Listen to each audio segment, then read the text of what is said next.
Halo teman-teman sekalian. Nah, kali ini kita akan melanjutkan materi analisis laporan keuangan mata kuliah ALK. Nah, pertemuan kali ini atau pertemuan ke-6, nah, kita akan membahas terkait analisis aktivitas investasi. Seperti itu, teman-teman. Nah, jadi yang akan pertama kemarin kita udah bahas ya terkait financing gitu ya. Di financing kita kan ingat lagi ya, ada konsep dasar akuntansi aset sama dengan liabilities tambah ekuitas gitu ya. Nah, sekarang kita masuk ke sebelah kirinya ya, terkait dengan aset-aset seperti itu. Nah, jadi yang pertama kita harus paham nih apa dulu itu analisis investasi. Seperti itu teman-teman. Nah, jadi analisis investasi itu merupakan pengelolaan aset perusahaan, bagaimana manajemen harus melakukannya dengan efektif dan tepat. Nah, jadi kan kita gitu kan perusahaan pasti memiliki aset-asetnya gitu ya. Pasti memiliki aset. Nah, di mana perusahaan itu harus tahu nih bagaimana agar aset-aset itu berguna gitu ataupun bisa dibilang di sini itu efektif dan tepat gitu ya. Jangan sampai aset-aset yang dimiliki oleh perusahaan itu tuh menjadi tidak berguna gitu ya. Artinya cuman cuman diam gitu, tidak diolah. Nah, jangan sampai seperti itu. Nah, makanya kita lihat nih, secara definisi, aset merupakan sumber daya yang dimiliki perusahaan yang bertujuan untuk menghasilkan laba. Gitu ya. Nah, seandainya nih kalau misalnya dari aset tidak dioperasikan ataupun tidak digunakan dengan efektif dan tepat, nah pasti nanti kan asetnya itu tidak akan menghasilkan laba, gitu ya. Jadi nggak make sense, gitu. Jadi tidak sesuai sepertinya itu. Nah, kali ini tuh kita membagi konsep dari analisis investasi itu menjadi dua. Yang pertama financial asset gitu kan, dan operational investment seperti itu. Nah, jadi apa sih sebenarnya financial asset itu? Nah, financial asset itu adalah aset yang menghasilkan yang berasal dari investasi dan tidak berhubungan langsung dengan operasi. Nah, atau kita bisa katakan bagian dari aset yang bukan dari operasi, kita sebut sebagai financial asset gitu ya. Nah, jadi kan kita lihat dulu nih, misalnya ada akun aset-aset semua gitu nih. Nah, kita klasifikasikan dulu nih yang mana bagian operasional. Nah, jika sudah kita klasifikasikan bagian operasional, nah jika ada sisanya, nah sisanya itu yang nantinya bakal kita katakan sebagai financial asset gitu ya. Makanya dia dibilang di sini adalah aset yang berasal dari investasi dan tidak berhubungan langsung dengan operasi. Jadi kan kalau operasi itu artinya kayak yang siklus yang sering ataupun kegiatan yang sering dilakukan oleh perusahaan. Nah, financial asset ini tuh bukan bagian dari situ intinya, gitu ya. Nah, jadi biasanya untuk aset finansial itu tuh terdiri dari surat berharga, gitu kan ya, dan investasi aset non operasional lainnya. Artinya misalnya nih, kita punya kayak kita nih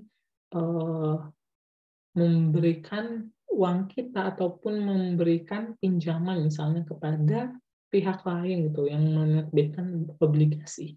Nah, itu salah satu contoh dari financial asset gitu. Jadi kita memberi pinjaman untuk membeli misalnya obligasi dari perusahaan gitu. Jadi nanti kan kita bakal dapat yang namanya revenue. Jadi kita menghasilkan laba, menghasilkan keuntungan seperti itu. Nah, kalau di sini tuh biasanya aset finansial dinilai ada nilai wajar, harga pasar, dan diharapkan dapat memberikan imbal hasil yang sama dengan modal yang telah disesuaikan dengan resikonya. Nah, artinya kan kalau terkait dengan aset finansial, berarti kita kan mengukurnya dengan fair value, misalnya seperti itu. Ya terkait misalnya investment gitu ya. Kemarin di AKL gitu, kita sudah belajar kan kita juga diukur berdasarkan fair value-nya gitu, nilai wajar dari aset-asetnya. Nah, seperti itu. Nah, itu contohnya seperti itu. Nah, di mana kan biasanya ketika kita sama-sama invest gitu ya di suatu perusahaan, kita pasti ingin mendapatkan namanya return ataupun bisa kita bilang kayak imbal hasil gitu kan, imbal hasil dari modal yang telah kita keluarkan gitu ya. Seandainya kita ingin meminjamkan gitu, ingin meminjamkan atau memberi pinjaman kepada sebuah perusahaan, nah di mana nanti perusahaan itu pasti bakal ngebayar misalnya kayak revenue ataupun return gitu, interest revenue gitu, yang nanti bakal kita anggap sebagai imbal hasil gitu kan. Jadi sesuai gitu asetnya itu akan bertujuan menghasilkan laba. Nah, yang sama telah disesuaikan dengan resikonya. Contoh imbalan hasilnya lah dividen revenue dan interest revenue seperti itu. Jadi ya kalau kita misalnya membeli saham gitu ya, membeli saham, gitu, berarti invest saham di sebuah perusahaan, di mana kan kita bakal mendapat namanya dividen gitu. Itu contoh kita memanfaatkan aset-aset yang kita punya gitu ya, agar menghasilkan laba gitu, menghasilkan laba untuk perusahaan. Nah, selanjutnya terkait operational asset. Nah, operational asset sendiri itu tuh ya aset yang digunakan dalam operasional perusahaan ataupun yang emang bisnis sehari-harinya perusahaan yang dimana bertujuan untuk memperoleh pendapatan seperti itu. Nah, aset operasional ini terdiri dari kebanyakan aset perusahaan yang biasanya dimulai at cost. Nah, dan diharapkan mendapatkan imbal hasil melalui kelebihan dari ekses dari WACC. Nah, artinya kalau di sini tuh kan kita kalau terkait WACC ya, itu kan misalnya kayak rata-rata dari cost of capital. Misalnya kita meminjam dana gitu, meminjam dana ataupun mendanai perusahaannya dengan menerbitkan bonds ataupun misalnya kita bilang debt ya, debt dan ekuitas gitu ya. Nah, di mana atau utang dan ekuitas lah kita bilang kan. Nah, di mana pasti kan di setiap elemen itu tuh pasti akan menerapkan yang namanya cost of capital gitu. Jadi kita memanfaatkan gitu. Misalnya kita sudah mendanai nih, kita membeli apa namanya aset yang kita gunakan untuk operasi gitu, operasional, di mana harus lebih tinggi nih hasilnya gitu, pendapatannya dibandingkan dengan si cost of capital-nya gitu. Jadi dia harus memaksimalkannya gitu. Jangan sampai cost of capital itu lebih tinggi ketimbang nanti pendapatan yang diperoleh dari si aset ini gitu ya. Makanya contohnya adalah sales gitu kan. Kalau kita sales itu kan kita kan pasti membutuhkan namanya aset gitu ya, aset misalnya gitu. Jadi ketika kita ingin melakukan penjualan, kita kan butuh aset. Nah, ketika aset ini tuh kita danai misalnya itu dari pakai apa namanya ekuitas ataupun utang gitu ya. Nah, pasti kan ketika itu jangan sampai biaya ataupun cost of capital itu tuh lebih besar daripada sales kita gitu. Nah, kita berharap sales kita ini lebih tinggi dibandingkan cost of capital yang sehingga bisa mengcover nantinya biaya terkait si financing ataupun terkait pendanaan yang kita pakai tadi seperti itu.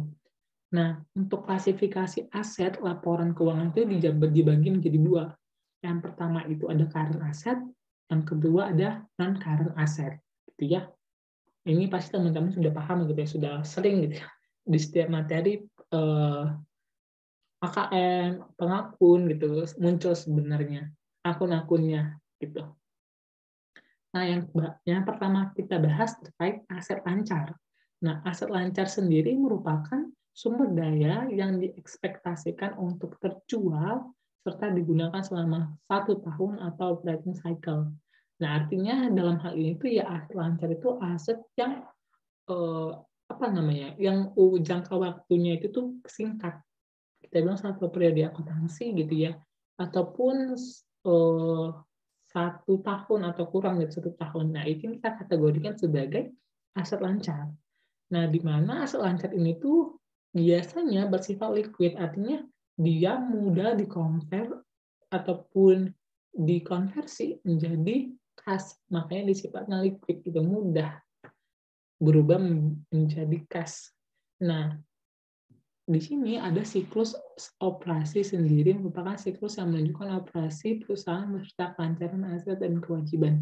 Nah, ini adalah siklus yang ada dalam kegiatan investasi. Nah, misalnya nih perusahaan itu tuh punya cash gitu kan, dia punya cash. Nah, di mana kan kita kalau mau membuat inventory gitu ya, kita ingin menjual inventory, kita kan bisa membuat sendiri atau kita membeli dan membuat kembali gitu kan, membuat ataupun modifikasi kembali. Nah, makanya di sini ketika kita punya cash, kita ada keinginan untuk membeli gitu ya, membeli suatu barang atau jasa. Nah, di mana ketika kita sudah membeli barang atau jasanya itu, mungkin ini akan kita jual kembali. Nah, ketika barang dan jasa dijual kembali, namanya di inventory ya. Nah, inventory itu bakal kita jual. Kita jual, nah di mana ketika kita jual pasti ada aja namanya penjualan itu dilakukan secara kredit. Makanya nanti yang kita anggap itu sebagai receivable atau piutang. Nah, setelah itu dia setelah dapat piutangnya pasti nanti misalnya ketika mau bayar piutang gitu kan dia atau membayar utangnya nanti bakal di-generate menjadi cash gitu. Nah, makanya terkadang yang perlu kita pahami, misalnya meskipun siklusnya ini seperti ini, tapi itu kadang di receivable ini tuh kadang banyak kendalanya. Di inventory itu juga banyak kendalanya, ataupun bisa kita bilang red flags-nya yang perlu kita wanti-wanti sebagai analis gitu ya. Nah, oke, kita lanjutkan lagi. Nah, kita kan udah membahas terkait aset lancar. Nah, apa-apa aja emang yang tergolong sebagai aset-aset lancar tersebut? Yang pertama adalah kas dan setara kas. Nah, di mana kalau bahasa Inggrisnya cash and cash equivalent. Nah, contoh dari ini tuh ya mata uang, deposit dana di bank, money orders, dan checks. Artinya, kenapa dibilang seperti itu? Karena kan tadi konsepnya adalah karena aset itu adalah aset lancar yang bisa diubah menjadi cash gitu ya. Di sini aja sudah cash berarti ya memang mudah gitu ya. Berarti emang dia sudah tergolong sebagai current asset. Nah, sedangkan setara kasnya itu tuh ya emang mudah gitu. Jadi kalau misalnya nih ada cek gitu kan, kita tinggal mendatangi bank gitu kan. Jika ceknya memang benar, ya nanti bakal uangnya itu tuh bakal cair gitu, bakal jadi itu istilahnya. Sedangkan untuk setara kasnya juga merupakan aset lancar. Nah, investasi jangka pendek yang termasuk setara kas adalah siap dikonversi menjadi kas dan hampir jatuh tempo. Nah, jadi artinya kalau setara kas itu tuh dia emang apa namanya dana ataupun aset gitu yang emang dia mudah dikonversi menjadi kas. Artinya dia itu eh, tidak apa ya kita bilang tidak membutuhkan waktu lama ya, tidak membutuhkan waktu lama untuk dikonversi menjadi kas. Jadi dia tuh mudah dikonversi menjadi kas dan hampir jatuh tempo. Nah, contoh darinya itu adalah treasury bill jangka pendek, commercial paper, dan dana pasar uang. Nah, artinya kita harus lagi-lagi diingatkan bahwa sifatnya ini ataupun fokus dari setara kas ini adalah konsep likuiditasnya. Jadi, seberapa cepat aset-aset tersebut dikonversi menjadi kas gitu ya. Nah, di sini sudah dijelaskan konsep likuiditas adalah jumlah kas atau setara kas yang dimiliki perusahaan dan jumlah kas yang dapat diperoleh dalam periode ekuitas. Nah, ini periode ekuitas salah ya, dalam periode singkat. Jadi, artinya jumlah kas atau setara kas yang dimiliki perusahaan dan jumlah kas yang dapat diperoleh dalam periode yang singkat.